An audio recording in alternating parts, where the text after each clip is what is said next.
Allahümme yarabbim.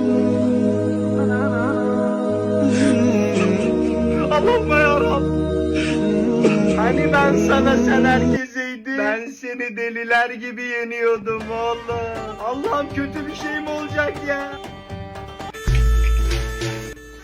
Bu boku derhal temizliyorsun Cimbom. Hayırdır? Siz benim aklımla oyun mu oynuyorsunuz lan?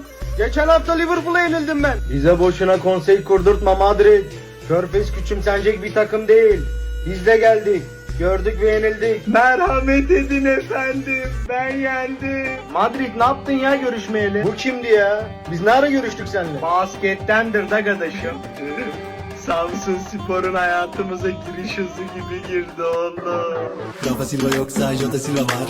Jota Silva yoksa Rafa Silva var. Rafa Silva yoksa Jota Silva var. Bende Jota Silva yoksa Rafa Silva var. Rafa Silva Jota Silva gerisi davacı var. Tabi bunun yanı sıra kafama tarar sıra doluydum ben de kafasa doyamadım Silvalara. Rafa yoksa Jota var. Jota yoksa Rafa.